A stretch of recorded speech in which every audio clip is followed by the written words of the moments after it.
Hey, everybody. Good morning. Welcome to season 4, episode 2 of Splintered Grace. Today, we're going to be talking about allyship. But just a quick reminder of who I am. My name is Tina Frank. I'm one of the co hosts of Splintered Grace, and I am a conservative, mature Christian who follows the teachings of Jesus Christ. And I am Bonnie Violet. I am a trans, femme, genderqueer, spiritual drag artist, identity doula, and digital chaplain. Excited to be here. That's awesome. While many family members are choosing to be, I don't know, at large, we're choosing to speak on a regular basis. We have chosen this, yeah. You said what I say. Oh, did I? Yeah, that's okay. Either way, we get together to have a conversation in order to try to restore restore our relationship. This is brought to you by a Queer Chaplain Productions, and each week we go live for our vodcast audience on Facebook, YouTube, and Twitch, and you can always listen to our episode afterwards wherever you listen to podcasts. Yeah. So How's it anyway, going? sorry about that. It's going pretty good. It's still early here. I'm still drinking my coffee. So Yeah, yeah. yeah, No, it's all good. It's all good. Scripts are hard to get used to. It's so easy yeah, to want to go off of it, and then yeah, it's all yeah. good. Anyway, that's It awesome. happens. So hey, Um, good morning. How are you doing Good up morning there? to you too. I'm doing good. I'm in Boise, Idaho still, or again. I wasn't here last week. Last week, and we didn't say this, but last week I was actually in Arizona with you. I was Yes, just in you the were. other room. Yeah, yeah. Yeah, we were. It was nice having you here. Yeah, it was nice to be there. I know it's like we were gonna try to do it to where we were like sitting side by side, and we had some tech issues where It it was just didn't like we work got to out. keep it the way we know it. That's fine. Yeah, yeah. Yeah, yeah. I'm the weakest link in all that, just so everybody knows. No, no, it's like it gets complicated. I get comfortable enough to where like I know what needs to be what and then I can feel secure, but to switch that up at all, I get a little wonky. That's funny. Yeah. That's funny. Well, so today we decided to talk a little bit about allyship. Last hmm week we went into some detail on some of the LGBT community things to help most folks that I know probably on what all that means and how to be respectful and all that. So, Bonnie, what would you think is the first thing we have to, I don't know, what's the first thing that needs to happen to start us on that partnership of allyship? Okay. Yeah, yeah. So I think the big part is like what does it mean to like Mm, to be an ally? Like what is an ally? Um, and I think like I did a lot of research myself on kind of figuring out how is the best way to talk about being an ally, mm, like like as a trans person, people who are not trans could potentially be allies for me. Or oftentimes I work at trying to be an ally for folks who are not like myself. So maybe folks who are of BIPOC individuals, so people who are of color, people who are differently abled. There are plenty of people in the world, like, and there's different moments in my life when I have a little bit more privilege or power in a particular situation, or I have a different or better experience with something. And so in that sense, that would put me in a position to be an ally. I know sometimes we use the word privilege often, which I know can be a hard word. Stop. Go lay down. I'm glad I'm not the only one with Sorry. extras in the Yeah, I office. don't know what her deal is. So, um, but yeah, so allyship is, I mean, it can be listed a lot of different ways, but basically it's like you have some form of privilege that can afford yeah, it just I don't know if I'm trying to think the best way to describe it. Now I'm kind of getting in my head about it. Well, one of the thoughts I had was that I think the first step for anyone is to choose. We need to choose, okay, I want to be an ally to this person. I want to be in relationship with this person. I want to and I think that's something that you and I have done. We have chosen to not only be in relationship but to be aligned with one another and to be allies to one another. And a lot of people don't choose that and doesn't then Mhm. therefore well, we all know the rest of the story. Yeah, one of the things where I was looking at, they stated an ally is someone who this had a lot more like big words in it that I thought I think one of the things in talking with allyship or working with different people, language becomes, I think, really important. And Mhm. I think that for me, I'm often trying to navigate how best I can speak to you and your audience in a way that could be heard. And so I'm trying to think of how to say this different, but basically, it's just the idea that you might be in a position to where you might be able to help somebody who's different from yourself, or you're in a position to maybe, yeah, you're in a position to help them, right, or assist or go along with them in their journey. Exactly what I think this podcast is all about in a lot of Yeah, ways. yeah. So, Yeah, so do you um, think allyship could be with like people too? I mean, I with feel like what? I'm in people that are similar or like or walk in the same, journey. You think they can be allies also? Well, I think when we're talking about allyship in this format or in this way, we are specifically talking about um, you have like that there is some sort of difference Okay. between us that sets us apart, typically usually socially or in some sort of power dynamic. So I don't think that there's not that space of equal experience in that moment or in that particular relationship. So Okay. does that answer your question? A little bit. Yeah, it does for this platform. Yeah, So, I but mean, yeah. otherwise we're just like pals or we're buddies or we're friends. Like I think an ally is you have something to bring to the table to help another individual out, right? Mhm, So I mean, I feel like there's probably a million different ways you can say it, and I am going to put in the description um, some of the um, some of the resources that I looked at. I looked up like I listened to like how to be a trans ally, how to be a ally like for people of color, how to be an ally for people who are differently abled. There's all these sorts of different ways and different opportunities for us to be allies um, in in our work. So even if like just because I'm a trans person doesn't mean that I don't get to work at trying to be an ally because there are plenty of other people that are having a different experience than mine, and there are moments in my life when I maybe have some sort of power or influence that could be beneficial. And so being able to intentionally kind of you know, use that or leverage that in a way to help my friend or the person mhm. that I'm in allyship with, hopefully have a better experience in some way. So um, I have a list of a few, and Okay. I think it'd be great if I bring them up and we can talk about them too. But the first one is really to listen. Um, that was one thing that was really common in all of these is just to like listen to the people who are a part of that community. So if you're looking to be an LGBTQ ally, then listening to LGBTQ folks and really listening to them. Uh, oftentimes, I think there are moments when people may share with us their experience, and we might feel like they're not sharing it in a way that's, I don't know, suitable or comfortable for us. Mhm. Um, and we sometimes feel like we need to tell them that or whatever. And I think what we really need to be able to do is just listen. And I think Yeah. sometimes that's a huge thing. If somebody's willing to talk with you about that or share that with you, I think it's really important just to be able to hold that space with that individual. I think listening is a hard thing for a lot of people, myself included, and I think we also have to, um, limit ourselves to wanting to respond by trying to fix their problem or trying to out-problem their problem or Right. problem their situation. Because I run into that a lot, even just in regular conversation. I feel like people don't hear me because they're too busy trying to tell me how much more serious their situation is or how much more fun their situation is or how I should just do this or that and just be done with it rather than listening to what I have to say. So I think Hmm.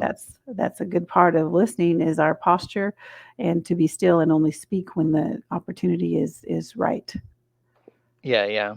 Yeah, I think, listening, there's lots of, I think it's kind of, it seems like kind of easy, simple.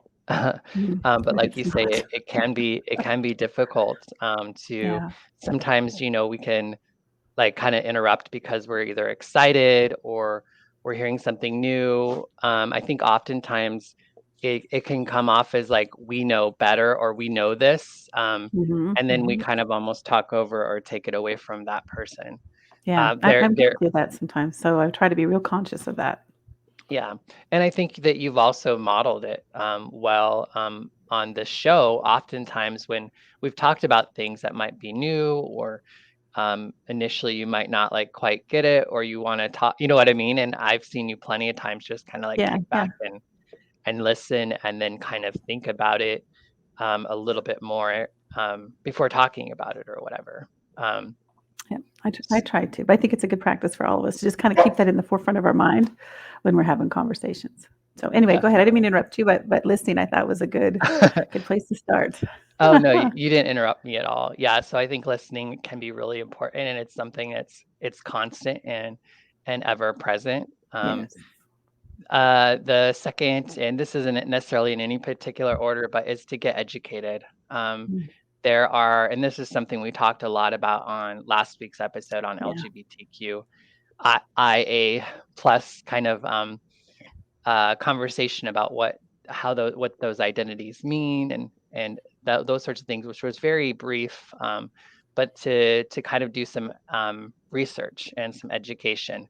And we do live in a time where there is a lot of information out Mm, there for us to access, and so we can Google and learn a lot about different communities. And one of the things that about Googling, it can feel a little overwhelming or what information because you can kind of get you know everything. Yeah, all everything kinds of stuff. and such vastly different perspectives on the same thing. And so I think it's important in kind of discerning what information I guess works is just kind of looking at who is the person telling us um, about these things and ensuring that these individuals are part of the community that we are seeking or working to be an ally for. Mm, I think one of the things that's also important in kind of identifying that it's like, okay, I want to be a advocate to the LGBTQ community. You can very easily just go to, let's say, white LGBTQ folks and ask them or listen to their videos and those sorts of things. But there's something more to be learned potentially from folks from a person of color who is talking about allyship or somebody who is, again, different from kind of your experience in different ways. So I think those are things to often kind of think about is like intersectionality. There are often many things that are happening all at once. And so kind of keeping that in mind. So like when I was looking at allyship videos and preparing to talk about this, I was really looking at who's speaking, like who's mm, the one. And I listened to like um, a cis Black woman talk about allyship that was kind of centered around race, but she also spoke to the idea that, that of her space of privilege as being cisgendered, she's not, part of the LGBTQ community. So that's where she can potentially be an ally. And so that's kind of does that all make sense? yeah, it all made sense. Awesome. um, It can be the other, overwhelming though, just an FYI, because, if I'm thinking like in our relationship, so, um, definitely wanna be an ally for you, mhm, and I wanna be an ally for anyone who, you would want to engage with. right, right. This may or may not be something that I pursue, and, who knows what tomorrow holds. So to think, okay, well, just being understanding how to be an ally to you isn't enough. I have to be an ally to other other types of LGBTQ people, and I'm like, Mhm, okay, so that's for me is a little overwhelming, but I think here is a good place for me to start, right? And then mhm, come on those other when those avenues present themselves. definitely. So, because for me, until you said, I would have put everybody under the same banner. So that's Mhm. a good note I thought that you had to consider all the other perspectives involved. So I Yeah. appreciate that. Good morning, Charlie. Thanks for joining us this morning and saying hello in the comments. Good If morning, you are Charlie. watching us live, we'd love to hear from you in the comments. So feel free to chime in with questions, comments, thoughts, that sort of thing. And just to speak more on the get educated part as well, too, is like it can be kind of burdens. Like so, to just go to like one person or to like you and I are in relationship with one another, and so I think Right. it can feel really easy just to come to me and ask me You're what's right. It this is. mean? What does that mean? Or like whatever, but that can be a lot that can take a lot of energy from me or kind of burden me to do that all the time. There's that personal burden of like feeling like I'm having to speak for this large community that I Mm, barely know my own experience for.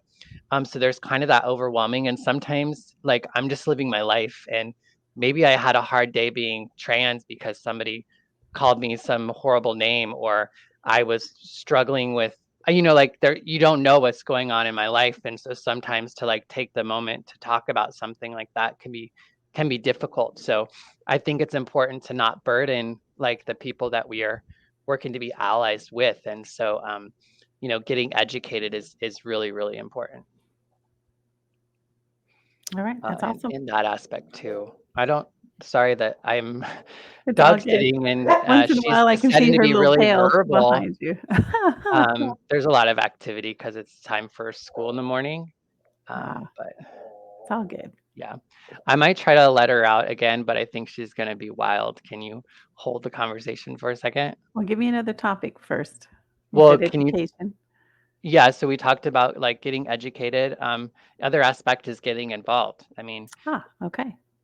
ha yeah. So, So so how are yes, involvement. Involvement has a lot of facets, I think, that we all need to consider because as much as we want to be an ally for someone, we need to be aware also of our own comfortability and our own, um, I don't want to get in over my head and cause more harm than good. So to come in and try to be an ally for someone in a space that would be out of my comfort zone may not be very helpful. So just to be aware of that, but to come alongside someone and to the point where you're both comfortable, I think is a good space to be in. Education can take you so far. A lot of that has to come with vulnerability, but I think having that comfort zone is helpful. So I think there is a space for that, for our individual for sure? comfort zone. I know you didn't. I know. I was I talking did not about hear what you said, but being my best ally.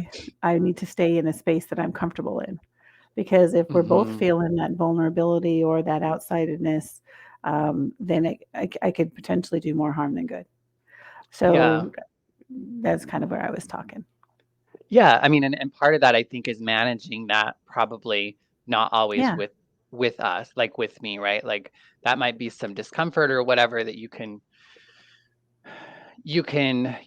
process or work through not with me. Sometimes I think you and we have a very unique relationship. Like we're able to kind of like do that. But yeah, I mean, I think part of trying not to burden the other with those sorts of emotions or feelings or whatever can just be a right. way again of trying to be an ally with someone. One of But the I still wouldn't want to accept an invitation with you to go someplace where I'm not myself comfortable. That's what I'm talking about. mm, So I wouldn't want, because then I would be burdening you, not with just my own discomfort, but uh, for sure that, but we'd both be in this space where we're both like, okay, what are we doing here? What are we, whatever, maybe in that negative space that we shouldn't be in, but we may, mhm, because we all have those areas where we're not comfortable. So for me right. to be uncomfortable in a situation, I want to go with you where you're confident enough that you can bring me with you and be my ally. I want to go with you or to be bring you in places where I can certainly be your ally and feel confident because I think if I Mhm. don't feel confident in that space, I don't have any influence. Well, and So how do you gain confidence or comfort? you have to do it in baby steps, I think. Go into some of these spaces where we can learn how to be more comfortable together so that the crowd around us doesn't matter so much and then use our influence. Yeah, I mean, I think the other aspect that is like if you like after we listen and we get educated, we educate ourselves outside of those settings. We read about things. I think for me that can make build confidence around me. I think one of the things I didn't bring up too is watch movies and films about us that we have written and act in. You know what I mean? I think for me, I get a lot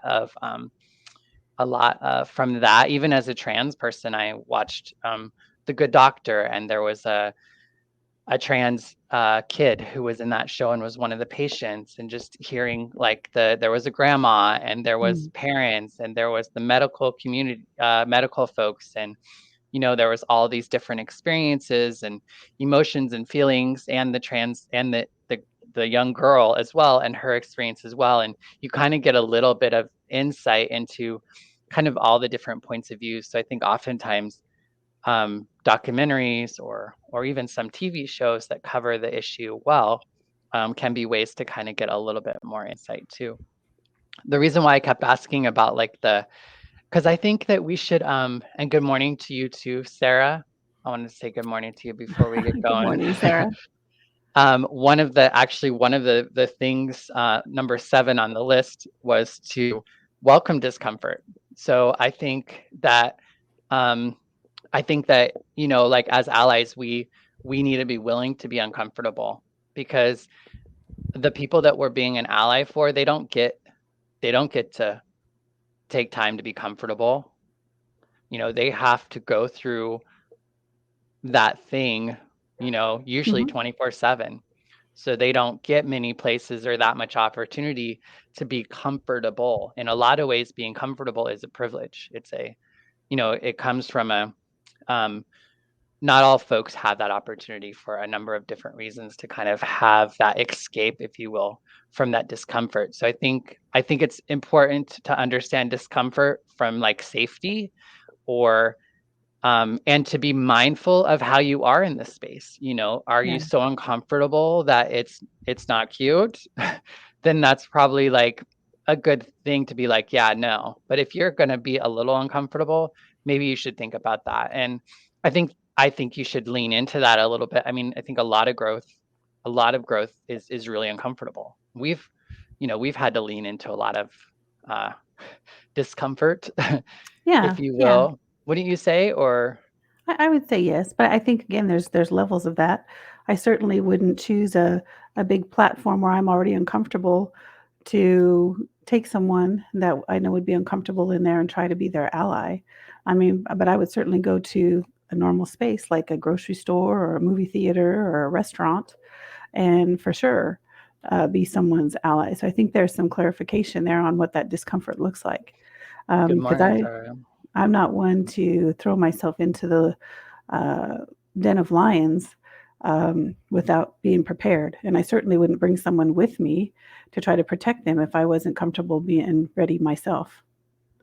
Yeah. So I wouldn't be a good ally if I did that. Yeah. Um, good morning, Zara. Yeah, but I think that what that also brings up too is that idea of like platform. Like you're not speaking for, you're not um taking up space potentially that those individuals need to be taking space up in that particular event. It's hard when we're not talking about like a specific like event or activity, but I think it's also really important to be mindful about the space too. Like I remember when I first moved to Chicago, one of the reasons that drew me to Chicago is that I wanted to be in a city where there was more people that were different than me, because it felt like back home in Idaho, there was people who looked a lot more like I did. And so part of me wanted to go and experience people that were different than myself.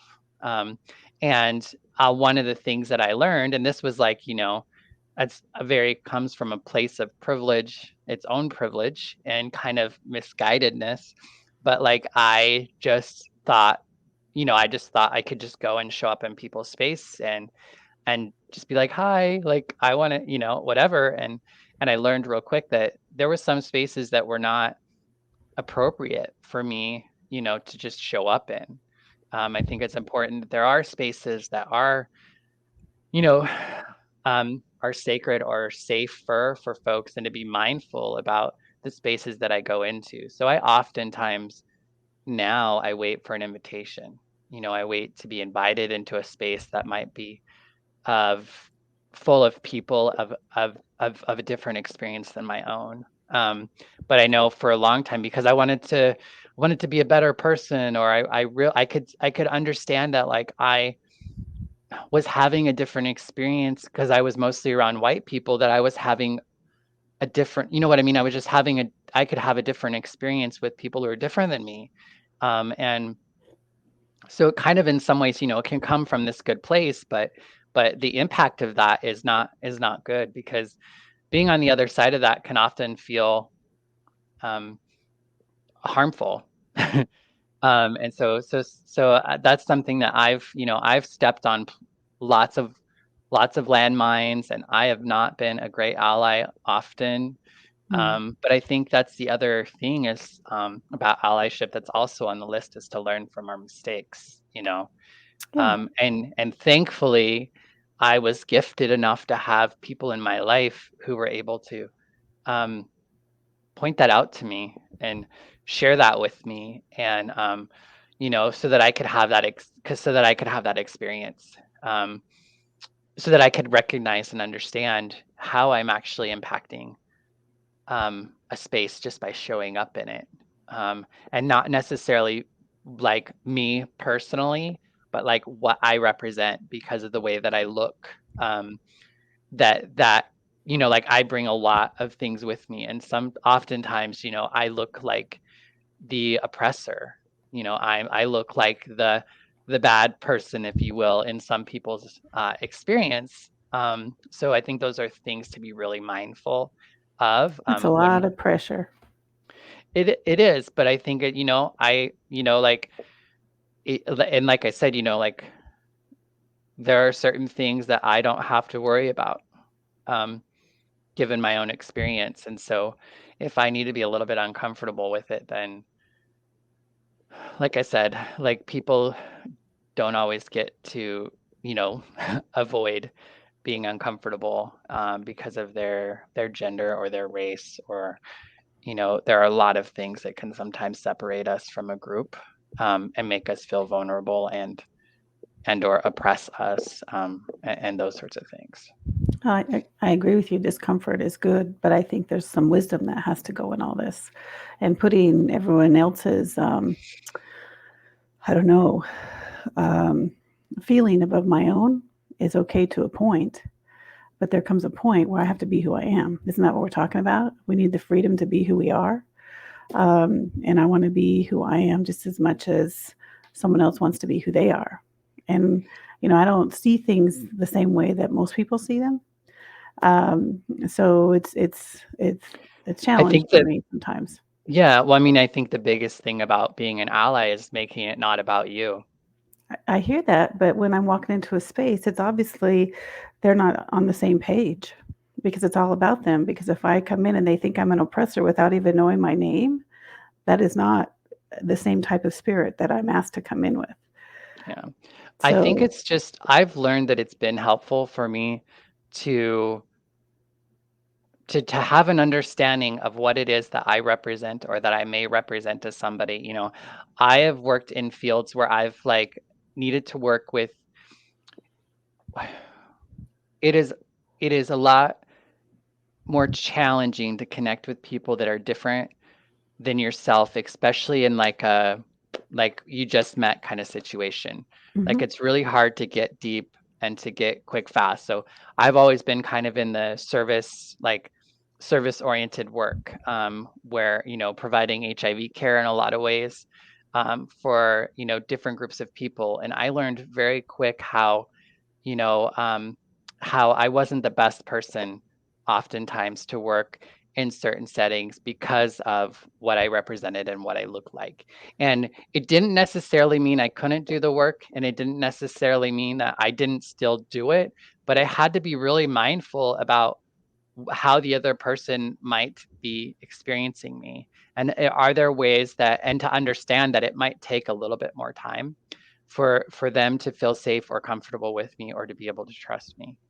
And so I think that's what I mean when I say, like, trying not to make it all about me. It's like there I was uncomfortable a good portion of my of of often like there was spaces I was in that I was uncomfortable, but I needed to manage that and work through that and in order to continue to really develop relationships that have with people who have different experiences than me and my life, and I feel like my perception and perspective is so much more richer, Mhm. because I have been gifted people who have been in relationship with me in so many different ways who are different from myself, but Yeah. it's often been really uncomfortable, and I've often taken a lot of things personal, and there's still so much I need to learn and come to understand, and that's a lot of why I'm in relationship with you in the way that I am,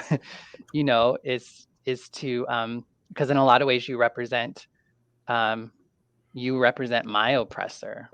You represent the people who harm me even as early as yesterday, so um and I I think that's that's some interesting that we can all be lumped into a category just because I wear the name of Christian, that I'm lumped into this category without someone getting even an opportunity to know me. And I understand the negative. Okay, well, my last engagement with a Christian was thus and so. Um, but there's no space for someone who doesn't fit that model of what they think it is to make an entrance into their life, then show them any kind of allyship or love or relationship at all. And it's unfortunate. And that's one of the I reasons I think that mm, we have come together was for to I think overcome some of these ways of thinking that not everyone, just because they have some of the same identity markers, are the same. yeah, I just think it's important to kind of keep that in mind if you really want people to have the experience of you that you're wanting to have. I think that's something that to kind of be aware of. Like, and it's important to not like make assumptions either, because not everybody is going to have that experience of you or to make that assumption of you, but it's important to have some sort of cultural humility when it comes to being in relationship with people who are differently cultured from a different culture. Oftentimes one of the things that I have to try not to do is to assume bad intentions, Yeah. because I mean, we might make this look easy, but it hasn't been on my end. Mm-mm. I've had a very difficult time trusting you, and I still have this fear in the same way that you do that something's going to be said or something's going to happen and we're done, and I have to really work hard to remind myself that um, you're not one of those people, and I have to just constantly, and I'm being just very frank with you, like honest with you, because I think I appreciate that. is I that can't I it's can't work with it if you're not honest. right, and this isn't anything I haven't ever, I think, shared with you before, but it's been very challenging, and it's caused me to take space and time from you, in order to really kind of work through some of that, like what's going on with this for me, like she's not like that, you know, but then there are certain things that are said or certain that are kind of triggers, or I have trauma responses because I have spiritual trauma. I experienced some really deep and severe spiritual trauma, and so there are things that can happen and things that can be said that just take me to that place that I have no control over, and Mm, it might cause me to like raise my voice, it might cause me to cuss, it might cause me to like um cower in myself, it might cause me to be quiet, it might cause me to leave, and sometimes how trauma works, sometimes you don't even know why or how. You just yeah. know, shit, something's happening. And that can be very exhausting and taxing, and those are some big things, but there also are like a lot of little things that can kind of, like tap on you all day, and those are the things I think that can really exhaust people and causes they're called microaggressions, and oftentimes they're not intentional, but they're experienced as these aggressions or these attacks or these poking, if you will, or whatever. Mhm.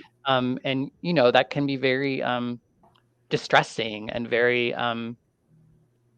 difficult for you to be able to clearly communicate what's going on with you, clearly understand what's going on with you, for you to find a place to feel safe in because you're so vulnerable. Do you know what I mean? Or you're Yeah. feeling vulnerable all the time. And so I may think and that's what we're doing when we're working with folks as an ally. Potentially they're experiencing that all the time. And Mm. so if we're aware of that and we're not able to personal, like we don't personal take that personal, I think we're just going to be much better at being an ally when we can do that. Like Gotcha. um, I can hear people say things about white people, and I don't have to take that personal. You know Mhm. what I mean? Like when I know a lot of white people want to get upset when blah blah blah, and I was like, no, like I don't have to. I can understand where that comes from as much as I can understand, and I also know that I'm I'm doing things different. Like I'm doing the work to try not to continue that uh, cycle or pattern of harm, you know? And that's where I have to know and I have to work and trust in Yeah, that's a myself that's a lot of pressure in to take order that on. to, as people are coming at me, telling me da da da da, and I also still have to remain open and I have to listen and I have to continue to educate myself Right. on these things because it's constantly Do you feel there. like that takes away from who you are? No, it If you're makes me so constant much better. if you're constantly on pins and needles or on Oh, well, eggshells that's trying to accommodate whatever experience they're having in this moment, in the middle of you trying to experience whatever you're that's experiencing in not that what I'm moment, I'm yeah. thinking, "My gosh, that's a lot of hard work, No, I'm not a on lot of pins and needles. emotional hard work." So what I'm saying is they're having that experience. I'm not on pins and needles I because of gotcha. like, I'm not tiptoeing. I'm Okay, being okay. mindful and I'm being aware, but I'm not necessarily like, that's a whole 'nother level of problem. Can you like, being on the other I end of can't that is imagine. not pleasant. I can't Like, if imagine. like, being around somebody who's tiptoeing around you, that's not an Yeah, authentic experience. That's not I a true know. I know, experience. I've So experienced that. so that's not what I'm saying is that, Okay. is and again, it's something that happens and something that we've gotten better at the more we've spent time with get together, the more we've had other experiences outside of just one another too, Mhm. um, to kind of really help us, have a more comfortable, relationship with one another. Yeah, Um, absolutely, yeah. absolutely. Um, so I think some of the more like I think some of the things that are often brought up, especially around like transness, is misgendering.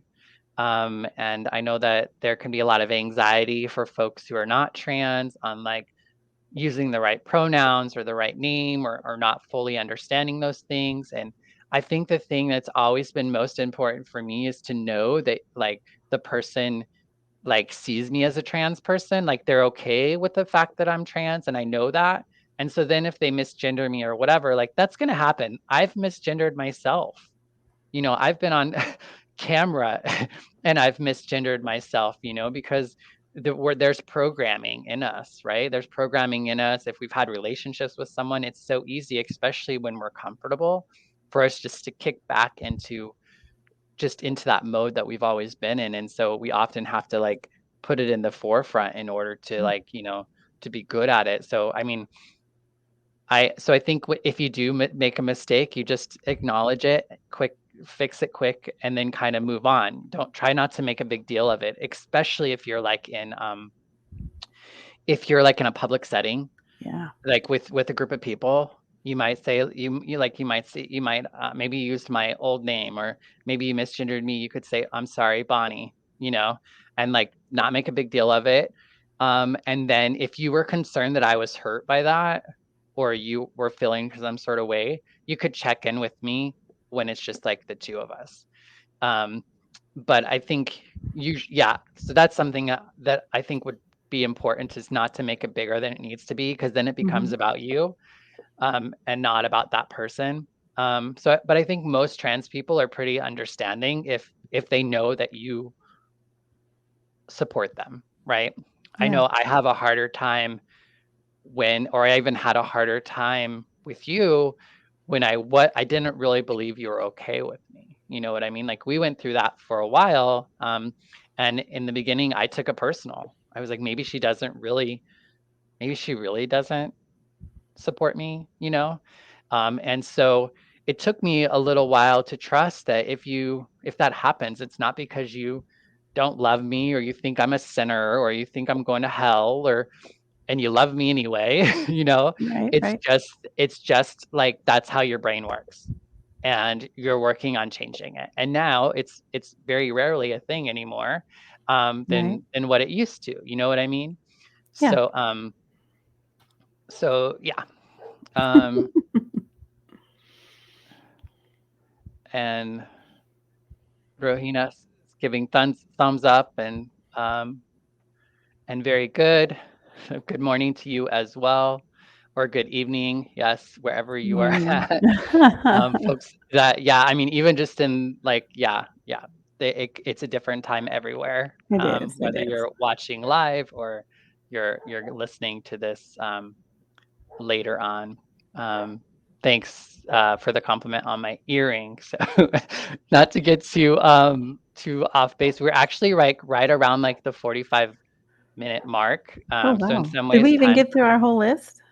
Well, I think the other thing that I just wanted to, I mean, there are lots of other things we can do. Yeah, One yeah. of the things that I think that's helpful, especially when it comes to pronouns, is that when I'm not with you, you call me still by Bonnie and she pronouns. And I know Mhm. that you do that, but I think those are ways that you can advocate for a person's identity, like when they're not in the room. So I think those are other ways to not only practice, but also then to speak up for people. And I think if you have a relationship with the people, right? Probably. Yeah. I mean, I think that's like the big thing. If you're in a work environment, it's still important that you use the person's pronouns and names always, um, always. And I know that sometimes it can be difficult when you have life or history with someone prior to their transition, like you and I do. And Mhm. I'll often, sometimes when I'm going to talk about a past experience, sometimes it's hard for me to feel like, oh, and Bonnie did this or whatever. And it was like, but it's like, so like, Yeah, I yeah. understand that, because it can be a little bit for me as well. But I think it's just about, like continuing to, yeah, just continuing to kind of like, go through that process. Some of the other things, um, is to stay engaged with the person and stay Mhm. engaged with the education and the involvement. Um, the show up, I think that can be a big thing, is showing up for the individuals, whether it's showing up for important life events for them, or it's showing up at the ballot, it's showing up at a rally. I went to a trans rally yesterday here in Idaho because they passed a law in the House. It did get stopped in the Senate, thankfully, to make it illegal to be trans and a youth in the state of Idaho. Mm. And doctors and parents of trans youth could be sentenced and put in jail for up to life in prison if they, you know, had a trans kid. Um, and that they also weren't allowed to take their child into another state either for healthcare. And so, um, and I went to a rally, and it was mostly, people like myself. Where are the allies? Mm. Where, and so I think those are ways that we can kind of show up too when we're voting against, and when there's anti-trans bills in that are coming up to law, or those sorts of things. So it can be politically, but it also could just be showing up in people's lives Right. with things that are important to them. Checking in on folks when there's lots of things happening in the news. Mhm. I remember when the Pulse shooting happened in Orlando, and that happened in Florida, and I didn't know anybody, but I know as a LGBTQ person, I felt really vulnerable and very hurt. Like I was impacted by that. And I remember feeling a little like, why didn't my mom call and check in on me? You know? So I mean, I think Yeah. there are ways that like allies, we can kind of be thinking of that sort of stuff. And some of us would like to be checked in on, others of us wouldn't. But I think those are the things of just kind of really being present and mindful and aware as a spiritual person, Yeah. Yeah. praying about it, just discerning, all that sort of stuff like that.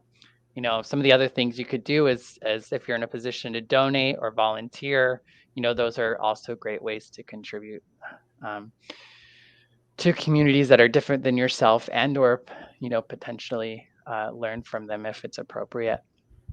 Um, do you have any other questions about? No, I don't think so. I thought we had a pretty full conversation about the topics that we hit. So yeah, I'm good. Yeah, I mean, I think it can be challenging talking about allyship. Um, 'Cause it can go in so many different ways, and there's definitely a lot of, like, um, nuance, if you will. Um, I think that falls into the expectation. What do people expect allyship for themselves to look like from the people around them? Because we want to be careful not to put expectations on people when they're also dealing with their own discomforts. And I think sometimes that's the case. Well, I expected this or that from you to show that you're my ally, and I don't think that's a fair position either.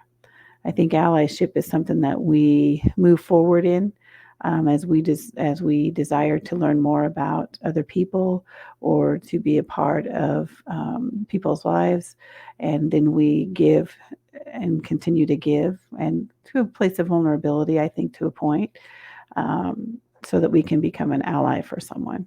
So there's just so many sides of the coin on all these things, and the more we think about it, we'll find probably 10 more sides of the coin. But yeah, I think we've had a good full conversation.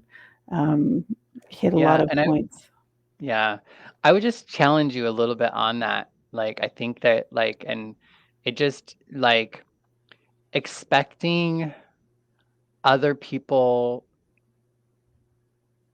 like, putting I don't know, I think there's a difference between like, I think if you're wanting to do the work to be an ally, then I think you have to be willing to be on the other end of that and to like not expect more from somebody than what they can give. Um, and especially when we're talking about allyship. And to Mhm. me, ally is an action. You are choosing to Yep, do this. I agree. So I think that's something I don't know. I think sometimes we have to I think to expect sometimes I feel like it's really easy and I won't put this on you, for No, me to put my feelings or my discomfort or whatever first. And I really have to like examine that and look at that for myself to really see, is it discomfort? Um is it unhealthy? Is it toxic? Those are mhm, different things. And so that's the only thing that kind of came to mind when yeah, in saying that. It's almost like saying, "Oh, well, you can tell me that, but don't raise your voice when you say to me, or you should use these words because it would be heard better." I think as a yeah. person who's not part of that community, I think it's important for us not to tell them that. However, it might be helpful for us to think about that when we're Well, working with other folks too. I agree. I just don't think that it's right for us to put expectations on other people who have said, you know what, I want to become an ally. I want to move towards this direction, and then have an expectation of what that looks like for them. I don't think that's right. That wouldn't be right for me to put that on you. It wouldn't be right for you to put that on me. We want to be allies. We're choosing to be in relationship together and to love one another. For me to expect a certain level of anything from you that you maybe didn't want to give or maybe even didn't consider giving, I think is inappropriate. That doesn't mean you're not my ally. Do you know what I'm saying? The same thing for you. Now, if we can talk through some things and we've made some decisions together, this is the things that we're going to be doing for one another. And then some things just come automatically, like holding space for one another, just because of the relationship that we have. But I think we need to be real careful that okay, you've decided to be my ally, so because you're my ally, I need you to be doing this, this, this, and this. I don't think that's reasonable.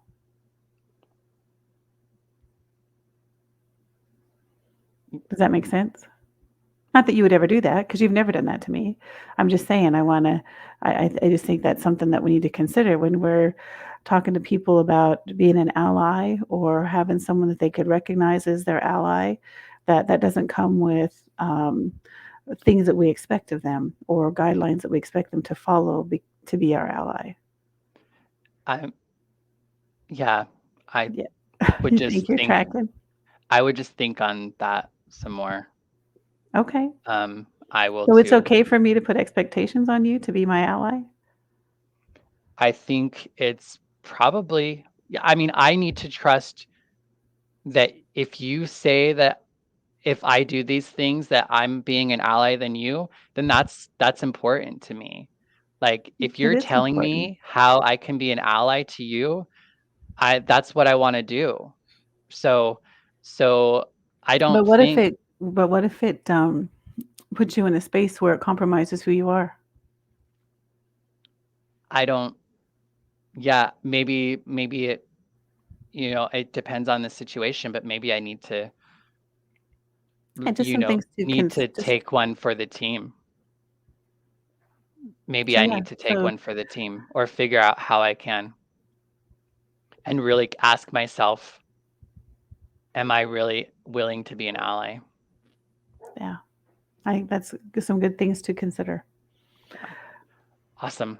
Well, Sorry, did we go over? Because I know we kind of did a no, side note yeah, after you but said, "Oh, we're kind of as done." long as we're less than an hour, we don't Okay. have to I'm edit sorry. right away. So I no, didn't that's mean to take okay. us down a whole nother It's journey, but I don't know, just random thoughts. I think that if we're not honest with one another and share our thoughts with one another, then it leaves us in mhm, deficit. And I don't want to do that because I right. love you. hmm Yes. And yeah, yes. Anyway, We could talk about this for yep, like we could. forever. And I'm sure it'll come up plenty of times in the future. But thanks everyone for joining us this evening, this morning, wherever you're coming in contact with us. We are glad you are here. We'd love to hear from you about your thoughts on allyship and how one could be an ally. If you have any feedback on our conversation today, also I'll put some links in the description from some of the things that I checked out that you might be good places to check out from as well. I wanted to give a shout out to Bob Kaiser, who is a new Patreon for a queer Yay. chaplain, and I also wanted to thank our other Patreon members, Casey, Mark, Todd, Jonathan, Gabriel, Jeffrey, Violet, and Joey. Thank you all for your monthly contributions to Queer Chaplain Productions, to put on, to do Splintered Grace as well as a number of other things. So join us next week. We will be here same time. With the time change and everything else, it's 8 a.m. Pacific Standard Standard Time, time. Yeah. 9 a.m. Mountain Time, 10 a.m. Central Time, and 11 a.m. Eastern Time if you want to join us live on Facebook, YouTube, or Twitch, either on our personal socials or at A Queer Chaplain. All right. Do you want to All right, say everybody. goodbye? Have a great week. We'll see All you. right. Can't figure out which way we're going. See you later. All right. Splintered Grace podcast is brought to you by A Queer Chaplain. Follow us on all of our social medias, Instagram, YouTube, and Facebook at A Queer Chaplain. Listen to us wherever you listen to podcasts. Subscribe, comment, like, and share. Feel free to tip us at Venmo, Bonnie Violet, and support monthly on Patreon. The song is original by Steven Sandnoff, The Chasm Between Us. Rest in peace, Steve.